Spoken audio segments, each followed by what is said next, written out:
Thank you. Imagine not liking a nigga, and then every time you see him or picture him on Instagram or anything, every time you see this nigga, you gotta think about, damn, this really stuck his dick in my system. You ass nigga, go dig all three of your brothers up with your scary ass. You up. Stop running from me. I ain't in no competition with you. Stop writing me. You up. I go help little brother out, bro. He angry, dog. He angry. Talking about dead partners and shit. It ain't like I'm on this bitch talking about. Yo, listen up. Hey, pay attention. We're going to get right into one of the most bizarre beefs that are currently causing a stir in hip-hop. We are discussing Fredo Bang versus NBA YoungBoy.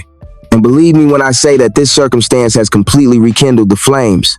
Baton Rouge appears to be extremely dangerous, and it's possible that people will start finding bodies once more. Prior to delving into all of that, hit the subscribe button and enable notifications because you don't want to miss a second of this fast-paced story. And if you're prepared to witness the actual politics of the street, hit the like button. This beef didn't begin this way, so allow me to take you back. Fredo Bang and NBA YoungBoy used to be close friends, very close ones. Two young men from Baton Rouge growing up in the same neighborhood, representing the same group, and supporting one another when things got rough. These two men were members of the TB Top Boy Gorillas, among South Baton Rouge's most esteemed crews. This was more than a casual connection. These guys were moving like brothers in the trenches. They appear solid and cohesive in the same music videos from that era. The D6 music video for the iPhone is the most famous. Alongside Fredo Bang and the TBG crew is YoungBoy. All loyalty, all smiles. Nobody could have imagined that these same guys would turn against one another and turn into sworn enemies, battling it out like rivals. Hey, look at this. As the youngest member of the group, YoungBoy looked up to the older cats as if they were his big brothers.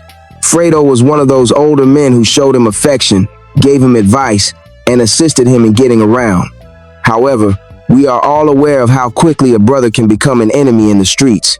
We now need to discuss G Money in order to truly understand how this beef emerged. GMO was essentially TBG's king, the primary performer, the center of attention, and the person who was meant to make Baton Rouge famous. He had the veteran respect that comes from years of hard work in the game, and he was older than both YoungBoy and Fredo.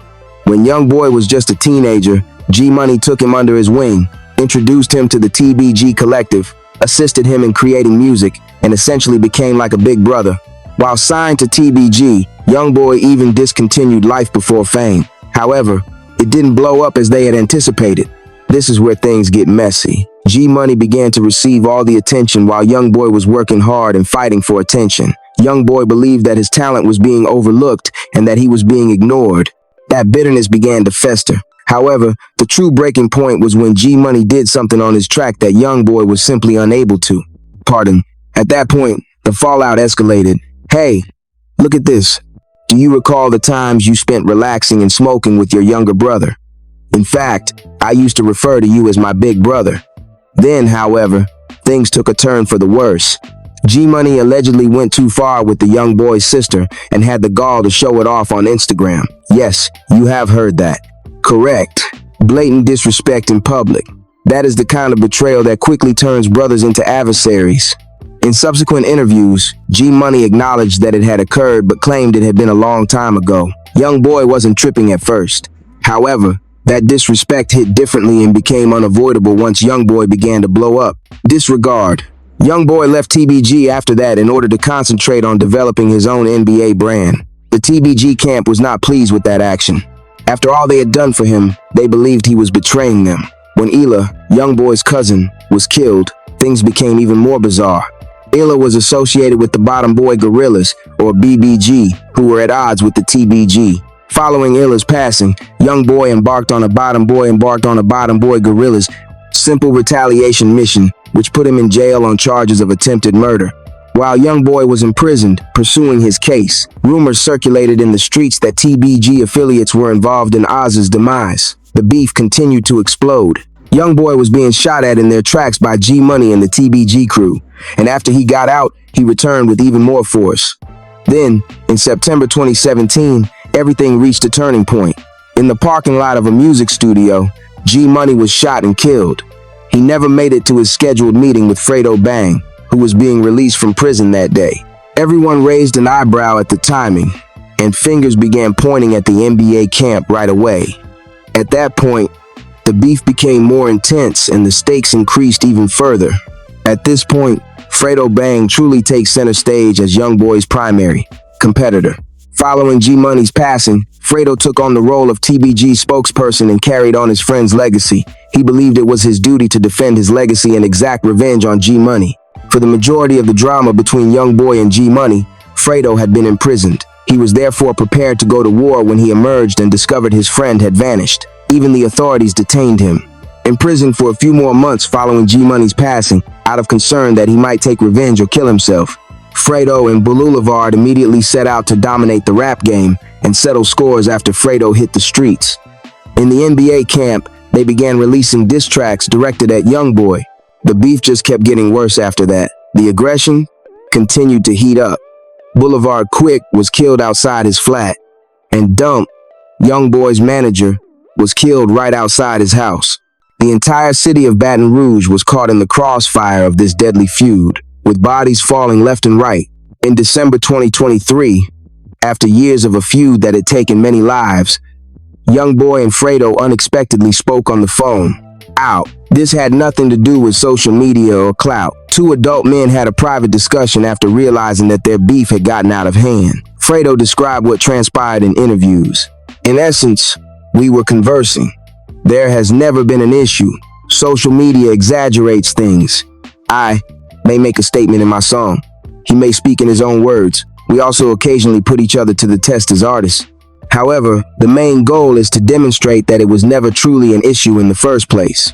They planned a joint toy drive for children in Baton Rouge as a result of that call, a means of demonstrating to the community that the conflict was resolved and they could genuinely work together for a good cause. It was never real beef, Fredo emphasized. Just two artists entangled in online drama and street politics. Unfortunately, local authorities closed the toy drive because they were concerned that the long-standing tensions could lead to violence. Things took a drastic turn, even though it appeared that YoungBoy and Fredo were finally closing that fatal chapter. During YoungBoy's most recent tour, he began making fun of Fredo during his performances, which took everyone by surprise. YoungBoy was stirring things up once more, even though they were supposed to be cool.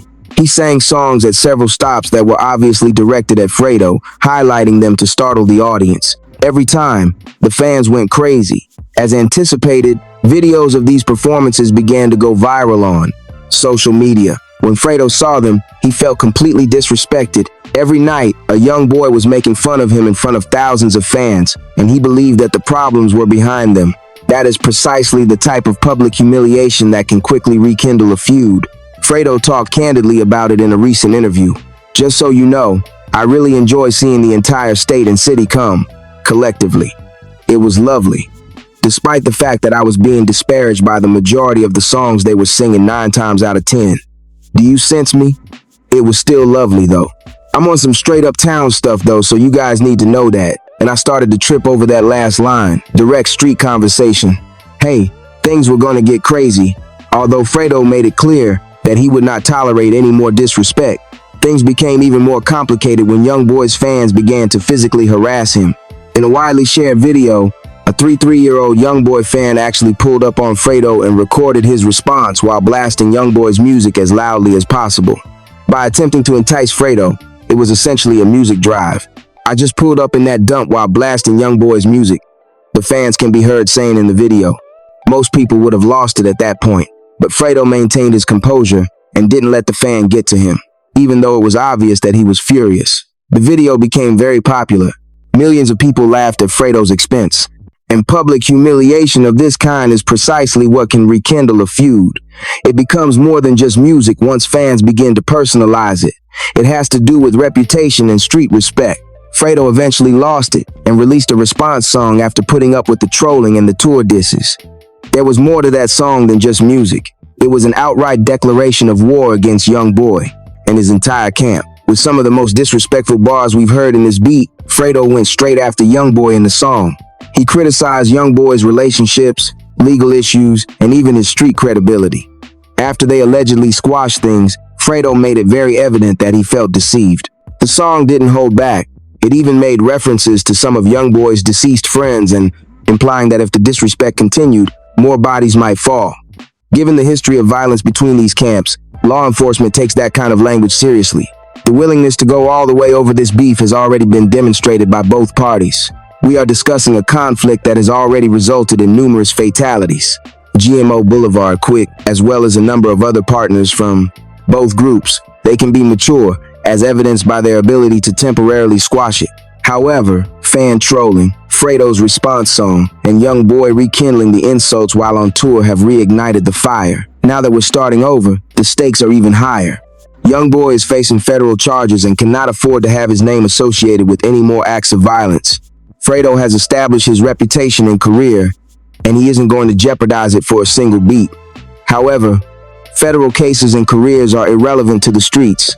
People start dropping bodies when disrespect reaches a certain point because they feel compelled to react. The fans' involvement is one of the most terrifying aspects of the entire situation.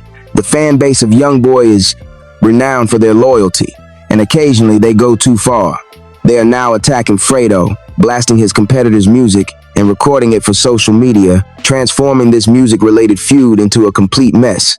When fans get involved in street beef, things quickly become unpredictable. These are not law-abiding street veterans. Until someone is harmed, these ordinary people believe it's all a game.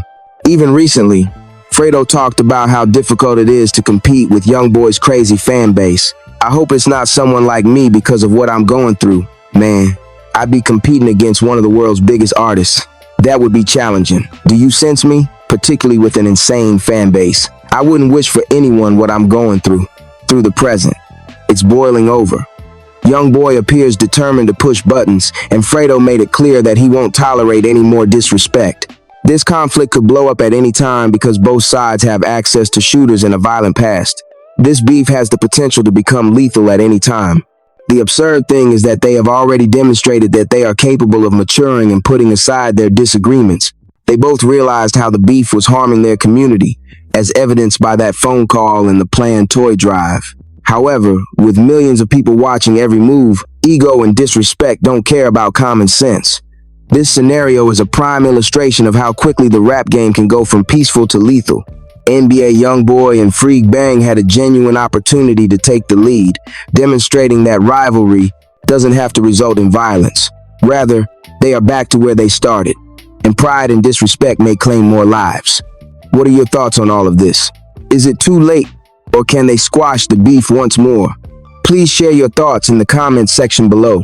Don't forget to subscribe, enable notifications, hit the like button, and spread the word about this video. Your homeboys. We release heat every day, and tomorrow's upload will be even more insane, profound, and unmistakable. We'll see you on Rap in the upcoming one. Discovered, where the reality of the lies on the streets.